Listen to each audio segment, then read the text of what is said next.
आज हम प्रेरितों के काम अध्याय 1, 2 और 3, 4 का अध्ययन करेंगे। पहला अध्याय। हे थियोफिलुस, मैंने पहली पुस्तिका उन सब बातों के विषय में लिखी जो यीशु आरंभ से करता और सिखाता रहा, उस दिन तक जब तक उन प्रेरितों का जिन्हें उसने चुना था पवित्र आत्मा के द्वारा आज्ञा देकर ऊपर उठाया न गया।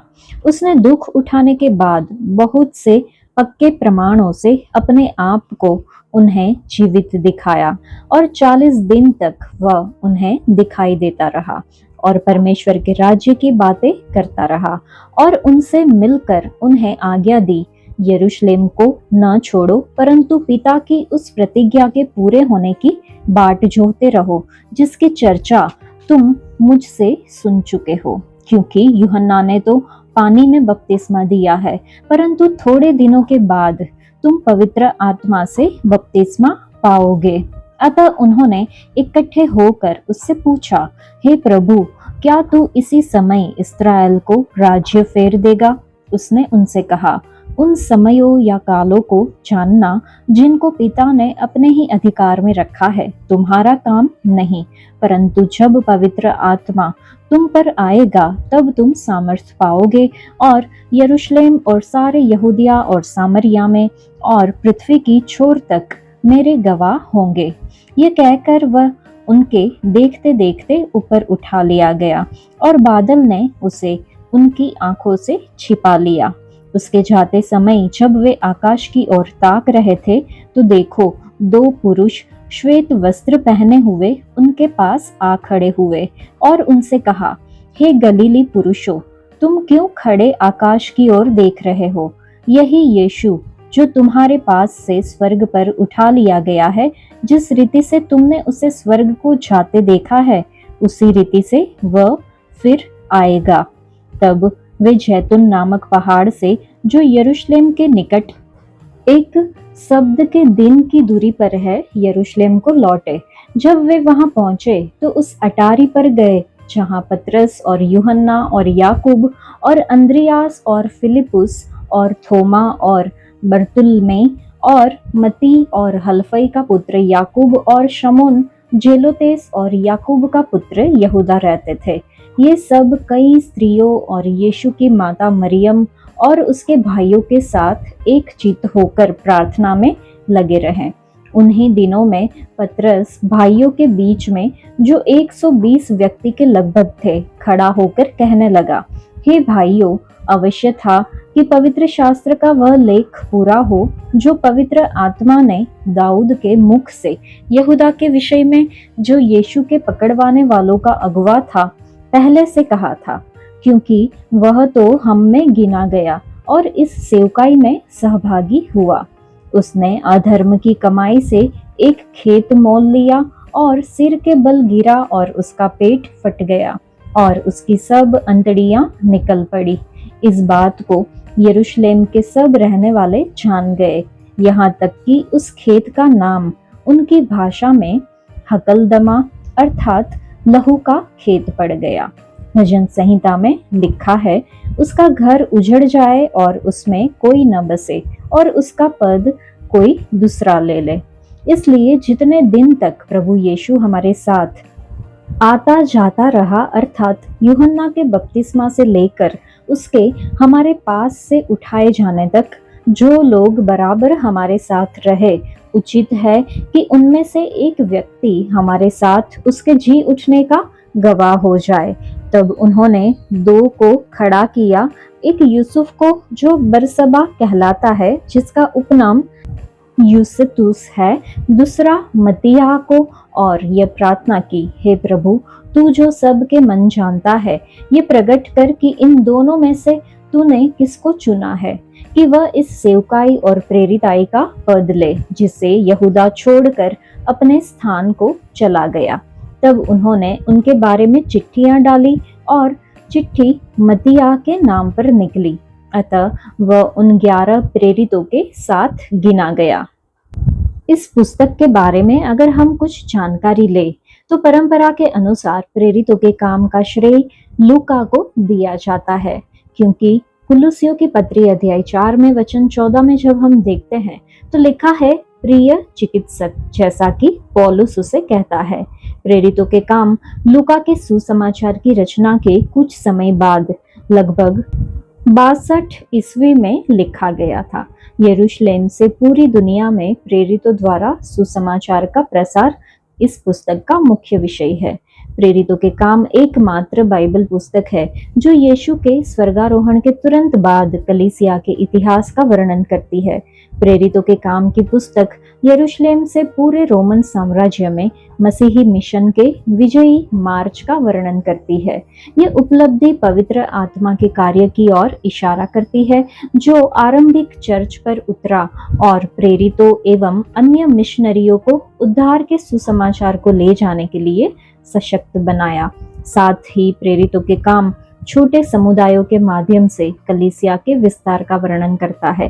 प्रेरितों के काम का प्राथमिक रूप विषय लूका के सुसमाचार के मुख्य विषय के समान है। इम्मानुएल, परमेश्वर हमारे साथ। लूका के सुसमाचार में परमेश्वर अपने देहधारी पुत्र में हमारे साथ है। प्रेरितों के काम में परमेश्वर का देहधारी पुत्र पवित्र आत्मा की सामर्थ्य द्वारा कलीसिया में अभी भी मौजूद है। प्रेरितों के काम को 2 खंडों में स्पष्ट रूप से विभाजित किया जा सकता है। पहला मुख्य रूप से यरूशलेम और सामरिया में पतरस की सेवकाई के बारे में है और दूसरा पौलुस का रोमन साम्राज्य में उसके मिशनरी यात्राओं पर अनुसरण करता है।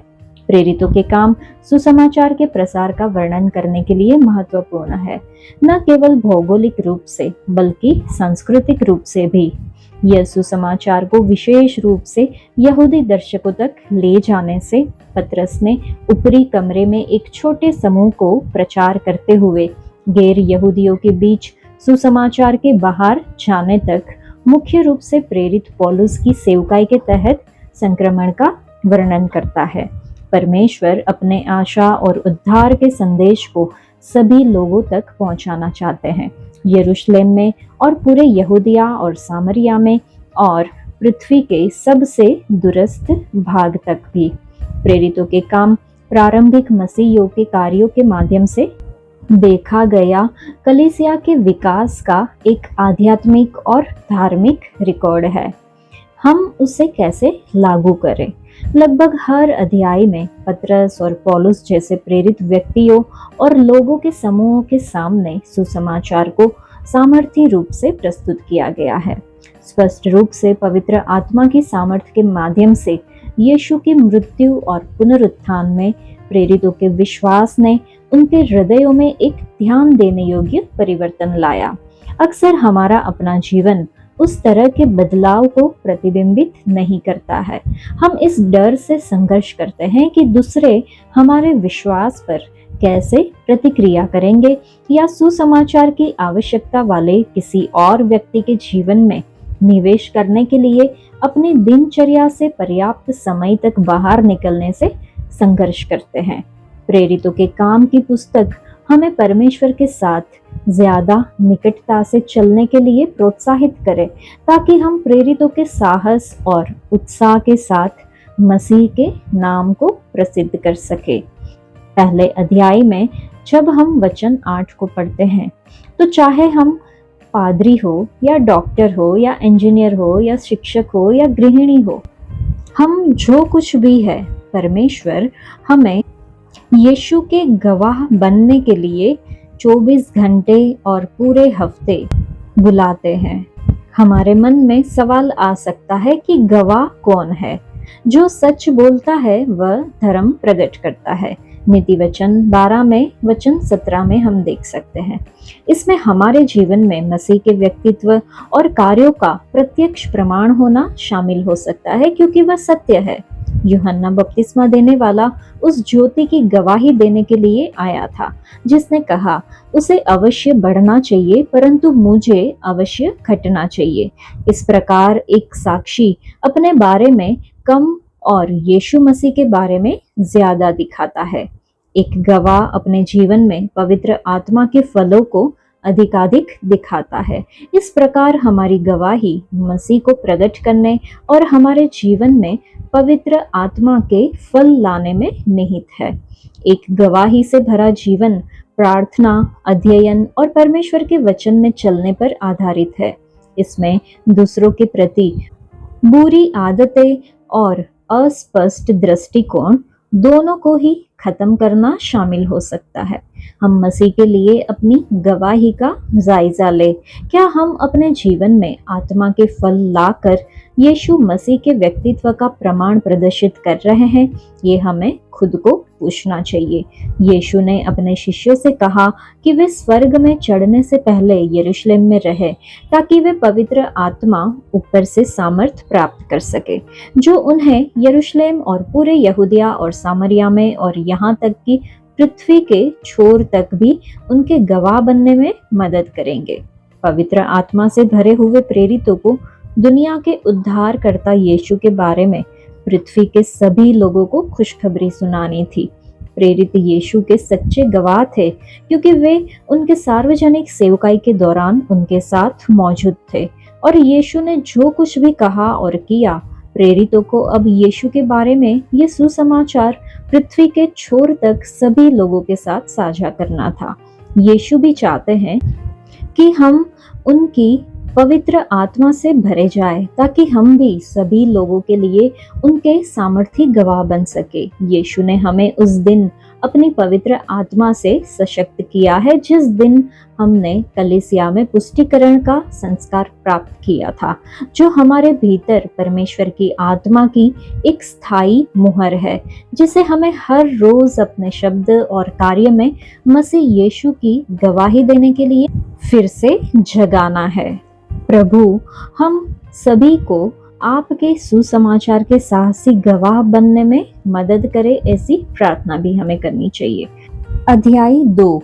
जब पिन्तेकुस्त का दिन आया तो वे सब एक जगह इकट्ठे थे। एकाएक आकाश से बड़ी आंधी की सी सनसनाहट का शब्द हुआ, और उससे सारा घर जहां वे बैठे थे गूंज गया, और उन्हें आग की सी जीभें फटती हुई दिखाई दी, और उनमें से हर एक पर आ ठहरी। वे सब पवित्र आत्मा से भर गए, और जिस प्रकार आत्मा ने उन्हें बोलने की सामर्थ्य दी, वे अन्य अन्य भाषा बोलने लगे। आकाश के नीचे की हर एक जाति में से भक्त यहूदी यरूशलेम में रह रहे थे।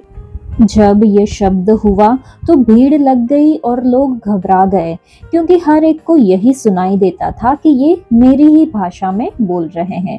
वे सब चकित और अचंभित होकर कहने लगे, देखो, ये जो बोल रहे हैं क्या सब गलीली नहीं? तो फिर क्यों हम में से हर एक अपनी अपनी जन्मभूमि की भाषा सुनता है?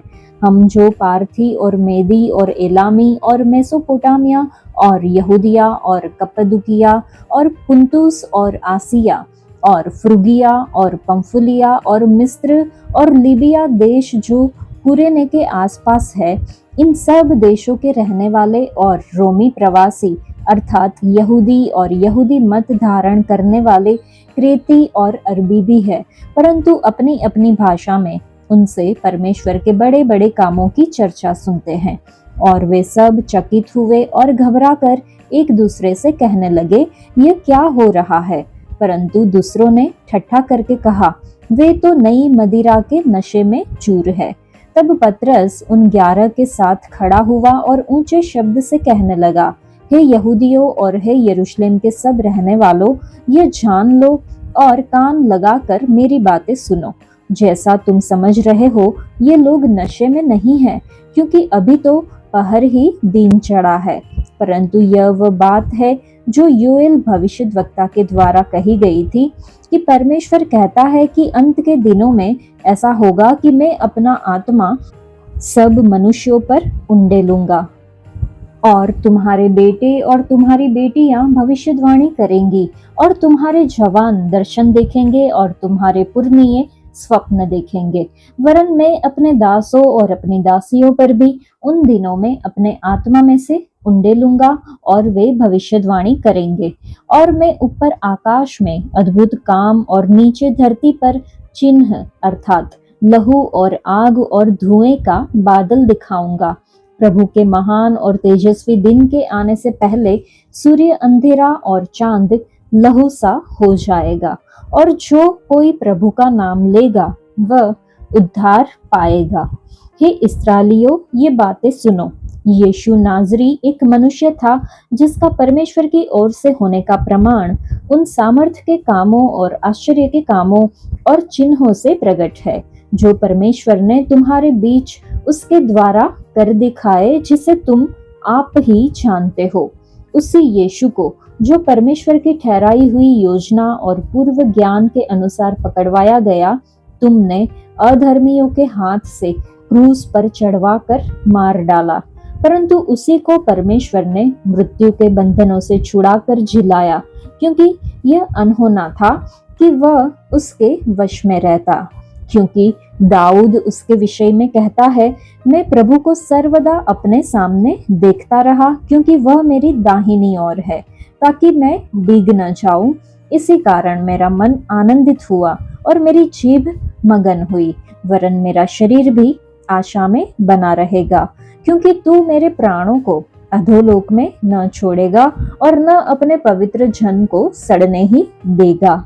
तूने मुझे जीवन का मार्ग बताया है, तू मुझे अपने दर्शन के द्वारा आनंद से भर देगा।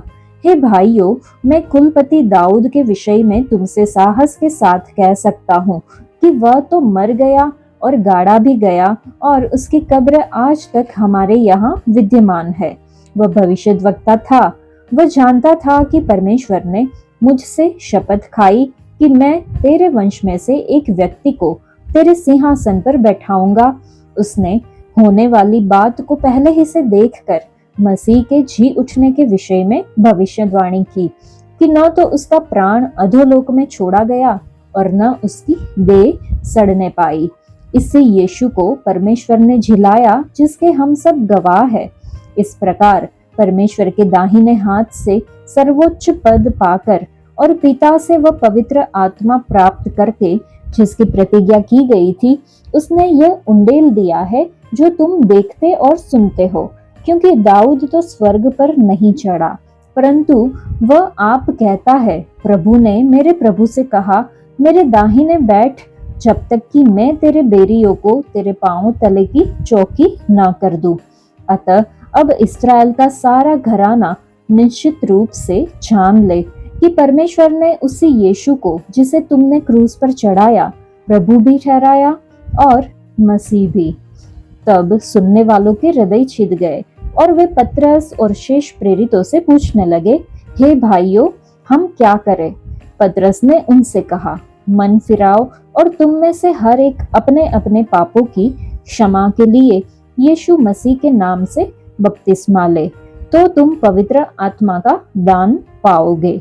क्योंकि ये प्रतिज्ञा तुम और तुम्हारी संतानों और उन सब दूर दूर के लोगों के लिए भी है, जिनको प्रभु हमारा परमेश्वर अपने पास बुलाएगा। उसने बहुत और बातों से भी गवाही दे देकर समझाया कि अपने आप को इस टेढ़ी जाति से बचाओ। अतः जिन्होंने उसका वचन ग्रहण किया, उन्होंने बपतिस्मा लिया और उसी दिन 3000 मनुष्यों के लगभग उनमें मिल गए। और वे प्रेरितों से शिक्षा पाने और संगति रखने और रोटी तोड़ने और प्रार्थना करने में लौलीन रहे। और सब लोगों पर भय छा गया और बहुत से अद्भुत काम और चिन्ह प्रेरितों के द्वारा प्रकट होते थे, और सब विश्वास करने वाले इकट्ठे रहते थे और उनकी सब वस्तुएं साझे में थी। वे अपनी अपनी संपत्ति और सामान बेच बेच कर जैसी जिसकी आवश्यकता होती थी बांट दिया करते थे। वे प्रतिदिन एक मन होकर मंदिर में इकट्ठे होते थे और घर घर रोटी तोड़ते हुए आनंद और मन की सिधाई से भोजन किया करते थे और परमेश्वर की स्तुति करते थे, और सब लोग उनसे प्रसन्न थे। और जो उद्धार पाते थे, उनको प्रभु प्रतिदिन उनमें मिला देता था। इस अध्याय में वचन 33 को जब हम पढ़ते हैं, तो इस प्रकार परमेश्वर के दाहिने हाथ से सर्वोच्च पद पाकर और पिता से वह पवित्र आत्मा प्राप्त करके, जिसकी प्रतिज्ञा की गई थी, उसने यह उंडेल दिया है, लिखा है। तो इस वचन से हमारे लिए स्पष्ट होता है कि यीशु मसीह ही वह है जो हम पर प्रतिज्ञात पवित्र आत्मा उंडेल कर अभिषिक्त करते हैं, जिसे उसने पिता से प्राप्त किया था जब वह अपने पुनरुत्थान के बाद परमेश्वर के दाहिने हाथ पर ऊंचे किए गए थे। भविष्यद्वक्ता योएल ने कहा कि परमेश्वर की आत्मा अंतिम दिनों के बेटे बेटियां, परमेश्वर के सेवकों, जवानों और महिलाओं पर उंडेली जाएगी और वे भविष्यवाणी करेंगे। पवित्र आत्मा के अभिषेक किए जाने पर दूसरी महत्वपूर्ण बात हम देखते हैं, जैसे कि यशायाह की पुस्तक अध्याय 10 में वचन 27 से हम समझते हैं कि जो बोझ हम पर है वे अभिषेक के द्वारा नष्ट हो जाएंगे। और पहले यूहन्ना की पत्री अध्याय 2 में वचन 27 से हम देखते हैं कि जो अभिषेक हमें मिला है वह हमें सब कुछ सिखाता है। चलिए हम सब अपने प्रभु से इस अभिषेक की खोज करें जो हमें सभी प्रकार के बंधनों और अज्ञानता से मुक्त करे, जो कि उनकी सभी संतानों के लिए एक अद्भुत प्रावधान है। तो हमारे लिए सीखने के लिए है कि यीशु हमें पवित्र आत्मा से अभिषेक करते हैं। अभिषेक हमें भविष्यवाणी करने में सक्षम बनाता है और अभिषेक जुए को तोड़ता है और हमें सभी अच्छी बातें सिखाता है। वचन 37 और 38 को जब हम पढ़े तो एक मसीही द्वारा दिया गया पहला उपदेश पतरस ने दिया था, जो पवित्र आत्मा के अभिषेक द्वारा सशक्त बनाया गया था। पवित्र आत्मा ने श्रोताओं को इस तरह से दोषी ठहराया कि वे दिल से जुड़ गए और शिष्यों से पूछा कि उन्हें क्या करना चाहिए। पतरस ने नए नियम के सिद्धांत का सार प्रचारित किया कि उद्धार हर एक व्यक्ति के लिए यीशु में उसके विश्वास के आधार पर है। पतरस ने उनसे कहा, मन फिराओ और तुम में से हर एक पापों की क्षमा के लिए यीशु मसीह के नाम से बपतिस्मा ले और तुम पवित्र आत्मा का उपहार पाओगे। पतरस के जवाब में 3 आज्ञाएं शामिल है। एक तो मन फिराओ, दूसरा बपतिस्मा लो और तीसरा पवित्र आत्मा प्राप्त करो।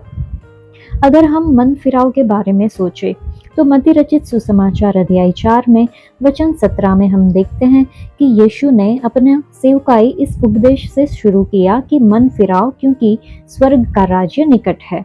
पश्चाताप करने का अर्थ है अपना मन फिराना, अपने पाप के लिए खेद महसूस करना और सही काम करने का संकल्प लेना, हृदय और जीवन में वास्तविक परिवर्तन करना और परमेश्वर की ओर मुड़ना। जब कोई व्यक्ति सुसमाचार सुनता है और आश्वस्त हो जाता है कि उसका जीवन जीने का तरीका गलत है, तो उसे अपना वर्तमान व्यवहार बदलना चाहिए और पश्चाताप के योग्य फल उत्पन्न करना चाहिए। पश्चाताप के फल मूर्त कार्य है जो दर्शाते हैं कि व्यक्ति वास्तव में बदल गया है। इससे पता चलता है कि पश्चाताप को मौखिक घोषणा के बजाय जीवन में एक नए मार्ग को दर्शाने वाले कार्यों द्वारा प्रदर्शित किया जाना चाहिए। बपतिस्मा लेने के बारे में अगर हम सोचें तो केवल 2 लोग बपतिस्मा लेते हैं। जो यीशु पर विश्वास करते हैं वे ही बचाए जाएंगे, जो कि मरकुस रचित सुसमाचार अध्याय 16 में वचन 16 में हम देखते हैं। जो लोग मानते हैं कि यीशु को हमारे पापों के कारण मरने के लिए सौंप दिया गया था और उन्हें हमें परमेश्वर के साथ सही बनाने के लिए पुनर्जीवित किया गया था, वे बपतिस्मा प्राप्त करने के योग्य है। बपतिस्मा एक विश्वासी के आंतरिक पश्चाताप और यीशु के लहू के माध्यम से पापों की क्षमा में विश्वास का बाहरी संकेत है। पश्चाताप और यीशु में विश्वास के बिना बपतिस्मा सच्चा बपतिस्मा नहीं होगा। पवित्र आत्मा प्राप्त करने के बारे में अगर हम सोचें तो पवित्र आत्मा का वादा सभी के लिए दिया गया है।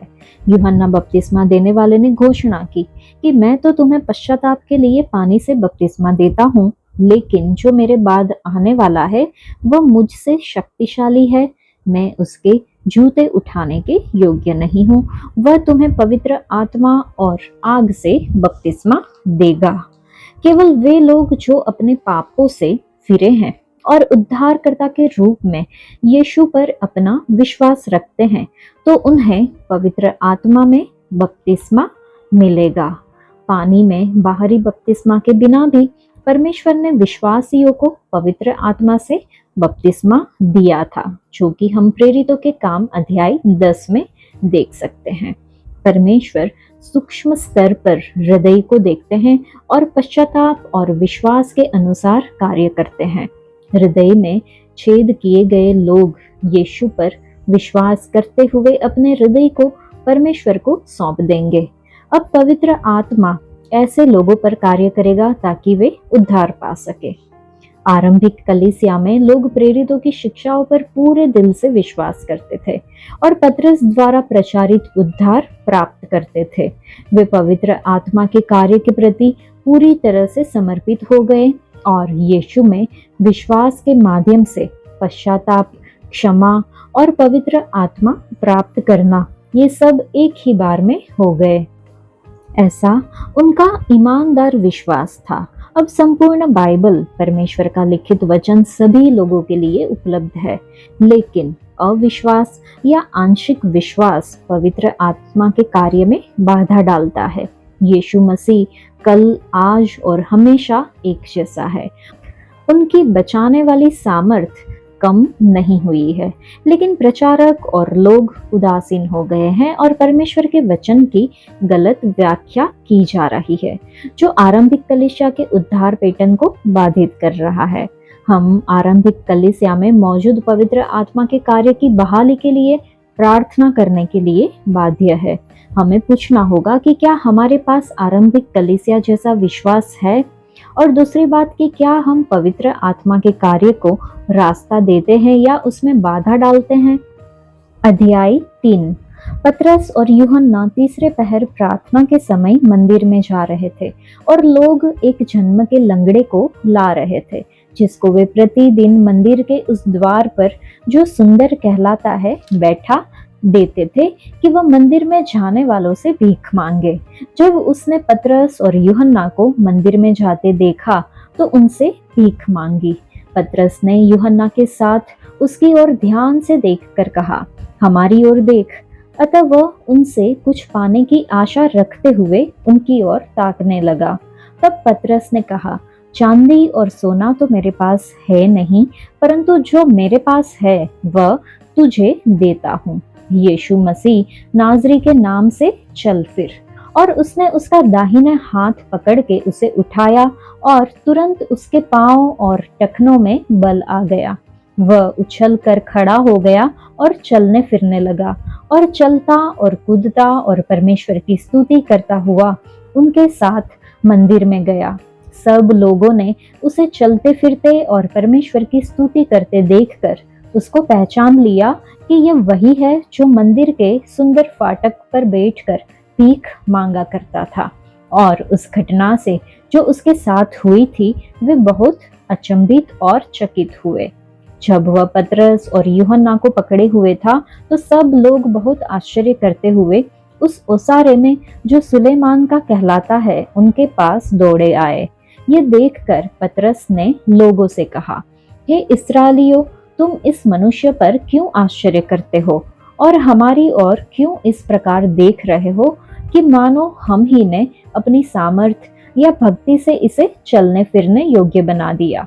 अब्राहम और इसहाक और याकूब के परमेश्वर, हमारे बाप दादों के परमेश्वर ने अपने सेवक यीशु की महिमा की, जिसे तुमने पकड़वा दिया। और जब पिलातुस ने उसे छोड़ देने का विचार किया, तब तुमने उसके सामने उसका इनकार किया। तुमने उस पवित्र और धर्मी का इनकार किया और विनती की कि एक हत्यारे को तुम्हारे लिए छोड़ दिया जाए। और तुमने जीवन के कर्ता को मार डाला, जिसे परमेश्वर ने मरे हुओं में से जिलाया, और इस बात के हम गवाह हैं। और उसी के नाम ने, उस विश्वास के द्वारा जो उसके नाम पर है, इस मनुष्य को, जिसे तुम देखते हो और जानते भी हो, सामर्थ दी है। उसी विश्वास ने जो उसके द्वारा है, इसको तुम सब के सामने बिल्कुल भला चंगा कर दिया है। अब हे भाइयों, मैं जानता हूं कि यह काम तुमने अज्ञानता में किया और वैसा ही तुम्हारे सरदारों ने भी किया। परंतु जिन बातों को परमेश्वर ने सब भविष्यद्वक्ताओं के मुख से पहले ही बता दिया था कि उसका मसीह दुख उठाएगा, उन्हें उसने इस रीति से पूरी किया।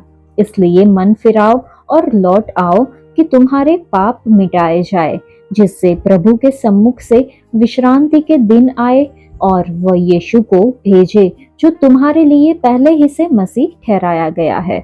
अवश्य है कि वह स्वर्ग में उस समय तक रहे जब तक कि वह सब बातों का सुधार न कर ले जिसकी चर्चा प्राचीन काल से परमेश्वर ने अपने पवित्र भविष्यद्वक्ताओं के मुख से की है।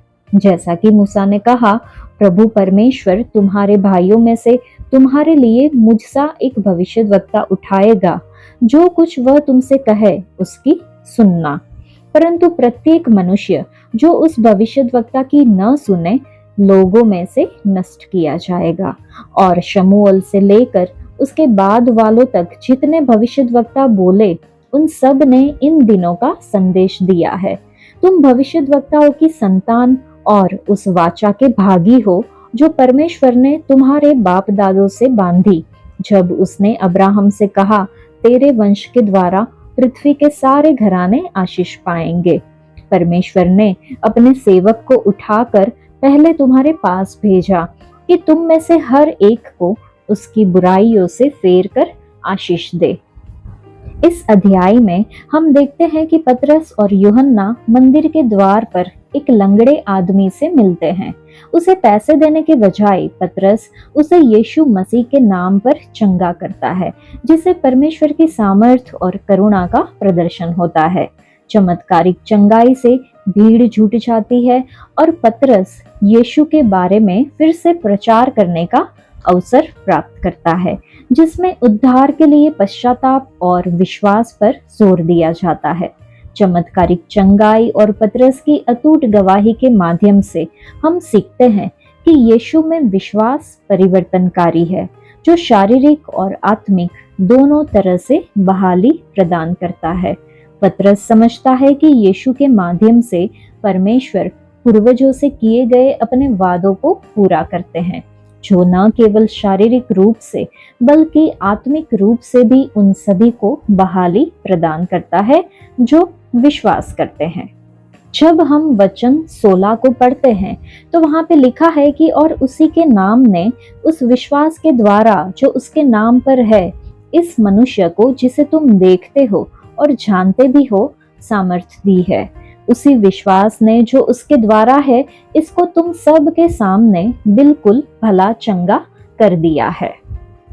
पूर्ण स्वस्थता का मतलब है आत्मा, प्राण, शरीर, परिवार के सभी क्षेत्रों में और सभी प्रकार के परेशानियों से मुक्ति और उपचार प्राप्त करना।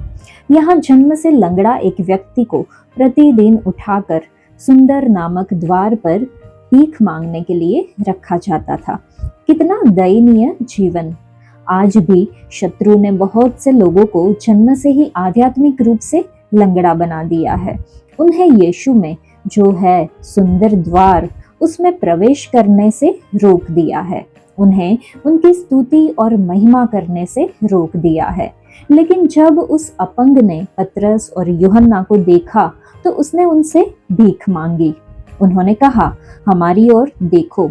इसका मतलब है कि जी उठे यीशु की ओर देखो, जिसके नाम पर हम विश्वास करते हैं। उन्होंने कहा, यीशु मसीह नाजरी के नाम से चल फिर उन्होंने उसे दाहिने हाथ से उठाया। वह उछला, खड़ा हुआ, चला और परमेश्वर की स्तुति करते हुए मंदिर में प्रवेश किया। क्या महान चमत्कार! आज हम आध्यात्मिक रूप से लंगड़े और अपंग लोगों के लिए क्या कर रहे हैं, जो यीशु उनके नाम और उनके वचन में प्रवेश करने में असमर्थ है, ताकि वे उनकी स्तुति और महिमा कर सके, जैसे कि ये लंगड़ा आदमी। क्या हम उन्हें यीशु के नाम की ओर देखने के लिए कह रहे हैं? क्या हम उन्हें हाथ से उठा रहे हैं? चलिए हम खुद को जांचें। ये पवित्र आत्मा द्वारा यीशु के नाम पर उनके पुनरुत्थान के बाद किया गया पहला चमत्कार था। उन्होंने गवाही दी कि हमने अपनी शक्ति या भक्ति से इस व्यक्ति को नहीं चलाया। मतलब सारा सम्मान, महिमा और प्रशंसा केवल यीशु के नाम को दी गई। ये उन सेवकों के लिए चेतावनी है जो कहते हैं, हमने प्रार्थना की और एक चमत्कार हुआ। इतना ही नहीं, पतरस ने साहस पूर्वक कहा, यीशु मसीह के नाम पर विश्वास करने से जिसे तुमने क्रूस पर चढ़ाया और जो फिर से जी उठा, इस व्यक्ति को पूर्ण स्वस्थता या चंगाई मिली। यीशु ने कहा, जो मुझ पर विश्वास करता है वह ये काम भी करेंगे जो मैं करता हूँ, बल्कि इनसे भी बड़े काम करेंगे, जैसा कि हमने यूहन्ना की पत्री अध्याय 14 में देखा था। तो आज बहुत से लोग अपनी आत्मा, प्राण, शरीर और परिवार में कष्ट, आवश्यकताएं, बीमारियां और परेशानियों के कारण यीशु की स्तुति करने या उनकी उपस्थिति में प्रवेश करने में असमर्थ है। चलिए हम उन्हें यीशु और उनके वचन के नाम पर विश्वास के साथ ऊपर उठाएं, ताकि वे उछले, चले, परमेश्वर की उपस्थिति में उनकी महिमा करें और शरीर में पूर्ण स्वस्थता प्राप्त करें। पवित्र आत्मा हम में से हर एक को इसके लिए उपयोग करे। अध्याय 4। जब वे लोगों से ये कह रहे थे तो याजक और मंदिर के सरदार और सदुकी उन पर चढ़ आए, क्योंकि वे बहुत क्रोधित हुए कि वे लोगों को सिखाते थे और यीशु का उदाहरण देकर मरे हुओं के जी उठने का प्रचार करते थे। उन्होंने उन्हें पकड़कर दूसरे दिन तक हवालात में रखा, क्योंकि संध्या हो गई थी। परंतु वचन के सुनने वालों में से बहुतों ने विश्वास किया और उनकी गिनती 5,000 पुरुषों के लगभग हो गई। दूसरे दिन ऐसा हुआ कि उनके सरदार और पुरनिये और शास्त्री और महायाजक हन्ना और केफा और यूहन्ना और सिकंदर और जितने महायाजक के घराने के थे, सब यरूशलेम में इकट्ठे हुए। वे उन्हें बीच में खड़ा करके पूछने लगे कि तुमने यह काम किस सामर्थ से और किस नाम से किया है। तब पतरस ने पवित्र आत्मा से परिपूर्ण होकर उनसे कहा, हे लोगों के सरदारों और पुरनियों, इस दुर्बल मनुष्य के साथ जो भलाई की गई है, यदि आज हमसे उसके विषय में पूछताछ की जाती है कि वह कैसे अच्छा हुआ, तो तुम सब और सारे इस्राएली लोग जान ले कि यीशु मसीह नाजरी के नाम से, जिसे तुमने क्रूस पर चढ़ाया और परमेश्वर ने मरे हुओं में से जिलाया, यह मनुष्य तुम्हारे सामने भला चंगा खड़ा है। यह वही पत्थर है जिसे तुम राजमिस्त्रियों ने तुच्छ जाना और वह कोने के सिरे का पत्थर हो गया। किसी दूसरे के द्वारा उद्धार नहीं, क्योंकि स्वर्ग के नीचे मनुष्यों में और कोई दूसरा नाम नहीं दिया गया जिसके द्वारा हम उद्धार पा सके। जब उन्होंने पतरस और यूहन्ना का साहस देखा और ये जाना कि ये अनपढ़ और साधारण मनुष्य है, तो आश्चर्य किया। फिर उनको पहचाना कि ये यीशु के साथ रहे हैं। उस मनुष्य को जो अच्छा हुआ था उनके साथ खड़े देखकर वे विरोध में कुछ न कह सके, परंतु उन्हें सभा के बाहर जाने की आज्ञा देकर वे आपस में विचार करने लगे, हम इन मनुष्यों के साथ क्या करें, क्योंकि यरूशलेम के सब रहने वालों पर प्रकट है कि इनके द्वारा एक प्रसिद्ध चिन्ह दिखाया गया है और हम उसका इनकार नहीं कर सकते। परंतु इसलिए कि यह बात लोगों में और अधिक फैल न जाए, हम उन्हें धमकाए कि वे इस नाम से फिर किसी मनुष्य से बातें न करें। तब उन्हें बुलाया और चेतावनी देकर यह कहा, यीशु के नाम से कुछ भी न बोलना और न सिखाना। परंतु पतरस और यूहन्ना ने उनको उत्तर दिया, तुम ही न्याय करो। क्या यह परमेश्वर के निकट भला है कि हम परमेश्वर की बात से बढ़कर तुम्हारी बात माने? क्योंकि यह तो हमसे हो नहीं सकता कि जो हमने देखा और सुना है वह न कहे। तब उन्होंने उनको और धमका कर छोड़ दिया, क्योंकि लोगों के कारण उन्हें दंड देने का कोई दाव नहीं मिला, इसलिए कि जो घटना हुई थी उसके कारण सब लोग परमेश्वर की बड़ाई करते थे। वह मनुष्य जिस पर यह चंगा करने का चिन्ह दिखाया गया था, 40 वर्ष से अधिक आयु का था। वे छूटकर अपने साथियों के पास आए और जो कुछ प्रधान याजकों और पुरनियों ने उनसे कहा था उनको सुना दिया। यह सुनकर उन्होंने एक चित्त होकर ऊंचे शब्द से परमेश्वर से कहा, हे स्वामी, तू वही है जिसने स्वर्ग और पृथ्वी और समुद्र और जो कुछ उनमें है बनाया। तूने पवित्र आत्मा के द्वारा अपने सेवक हमारे पिता दाऊद के मुख से कहा, अन्य जातियों ने हुल्लड़ क्यों मचाया और देश देश के लोगों ने क्यों व्यर्थ बातें सोची। प्रभु और उसके मसीह के विरोध में पृथ्वी के राजा खड़े हुए और हाकिम एक साथ इकट्ठे हो गए, क्योंकि सचमुच तेरे सेवक यीशु के विरोध में जिसका तूने अभिषेक किया, हेरोदेस और पिन्तियुस पिलातुस भी अन्य जातियों और इस्राएलियों के साथ इस नगर में इकट्ठे हुए कि जो कुछ पहले से तेरी सामर्थ और मति से ठहरा था वही करे। अब हे प्रभु, उनकी धमकियों को देख और अपने दासों को ये वरदान दे कि तेरा वचन बड़े हियाव से सुनाए। चंगा करने के लिए तू अपना हाथ बढ़ा कि चिन्ह और अद्भुत काम तेरे पवित्र सेवक यीशु के नाम से किए जाए। जब वे प्रार्थना कर चुके तो वह स्थान जहां वे इकट्ठे थे हिल गया और वे सब पवित्र आत्मा से परिपूर्ण हो गए और परमेश्वर का वचन हियाव से सुनाते रहे। विश्वास करने वालों की मंडली एक चित्त और एक मन की थी, यहाँ तक कि कोई भी अपनी संपत्ति अपनी नहीं कहता था, परंतु सब कुछ साझे में था। प्रेरित बड़ी सामर्थ्य से प्रभु यीशु के जी उठने की गवाही देते रहे और उन सब पर बड़ा अनुग्रह था। उनमें कोई भी दरिद्र न था, क्योंकि जिनके पास भूमि या घर थे वे उनको बेच बेच कर बिकी हुई वस्तुओं का दाम लाते और उसे प्रेरितों के पांव पर रखते थे, और जैसी जिसे आवश्यकता होती थी उसके अनुसार हर एक को बांट दिया करते थे। यूसुफ नाम साइप्रस का एक लेवी था, जिसका नाम प्रेरितों ने बरनबास अर्थात शांति का पुत्र रखा था। उसकी कुछ भूमि थी जिसे उसने बेचा और दाम के रुपये लाकर प्रेरितों के पांव पर रख दिए। इस अध्याय में हम देखते हैं कि एक लंगड़े व्यक्ति को चंगा करने के बाद पतरस और यूहन्ना को धार्मिक अधिकारियों द्वारा पकड़ लिया गया। वे धमकियों का सामना करने के बावजूद यीशु के पुनरुत्थान के बारे में साहस पूर्वक गवाही देते हैं। विश्वासियों को साहस के लिए प्रार्थना करने के लिए इकट्ठा होता हुआ हम देखते हैं, जिसके परिणाम स्वरूप पवित्र आत्मा उन्हें प्रचार जारी रखने के लिए साहस और सामर्थ्य से भर देते हैं। प्रारंभिक कलीसिया एकता का प्रदर्शन करती है, अपनी संपत्ति को साझा करती है ताकि उनमें से कोई भी जरूरतमंद न रहे। ये सामुदायिक जीवन शैली एक दूसरे के प्रति और उनकी सेवकाई के प्रति उनकी प्रतिबद्धता को दर्शाती है। वचन 19 और 20 को जब पढ़ते हैं तो दूसरों को यीशु के बारे में सुसमाचार सुनाने में पतरस और यूहन्ना की वफादारी देखते हैं।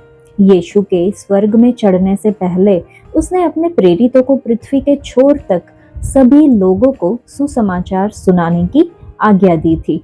जब प्रेरितों को पवित्र आत्मा की सामर्थ्य मिली तो उन्होंने यरूशलेम के लोगों को यीशु के बारे में निर्भीकता से प्रचार किया और यीशु के पवित्र नाम से लोगों को चंगा किया। यहूदी नेता खुश नहीं थे, क्योंकि उनके प्रेरितों ने यीशु के बारे में प्रचार किया था। उन्होंने न केवल यीशु के बारे में बात की, बल्कि यीशु के पवित्र नाम से बीमार लोगों को चंगा भी किया।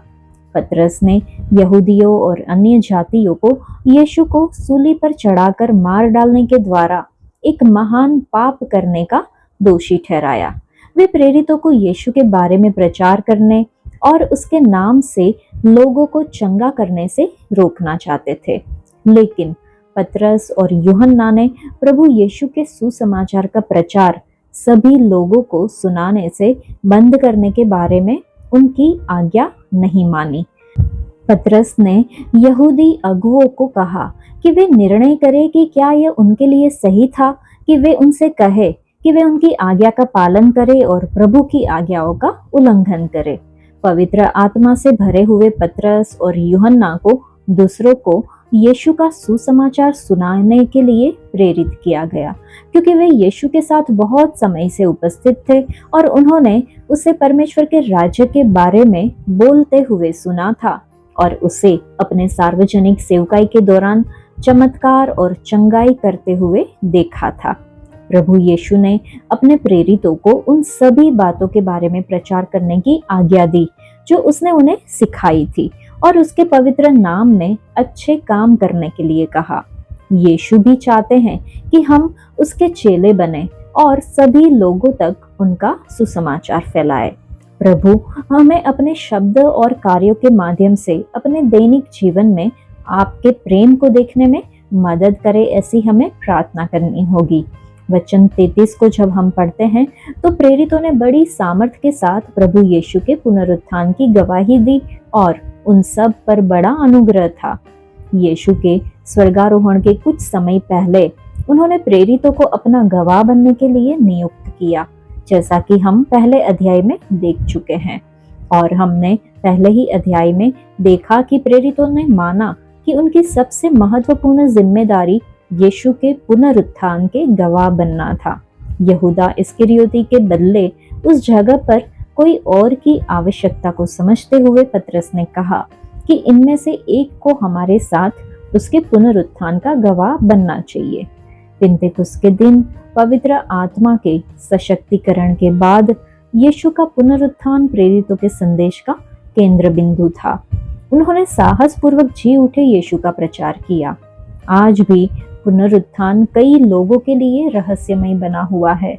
2000 से ज्यादा सालों के सबूत और गवाहों के बावजूद कई लोग विश्वास करने से इनकार करते हैं। और क्या जरूरी है? उन्हें विश्वास दिलाने के लिए उनके शिष्यों के बीच जी उठा यीशु की मौजूदगी की जरूरत थी। अब पुनर्जीवित मसीह के गवाह बनने के लिए जीवित मसीहियों की मौजूदगी की जरूरत है। मसीह में विश्वासियों के तौर पर हम पुनर्जीवित मसीह के गवाह हैं। मसीह के गवाह होने का मतलब है कि हम आत्मा में चलते हैं और दुनिया को मसीह दिखाते हैं। अगर हमारे शब्द, कार्य और विचार मसीह जैसे हैं, तो हम पुनर्जीवित मसीह के गवाह हैं। पाप पर हमारी जीत इस बात का सबूत है कि यीशु जी उठे हैं, क्योंकि उनके पुनर्जीवित सामर्थ हमें पाप से मुक्ति पाने की ताकत देती है।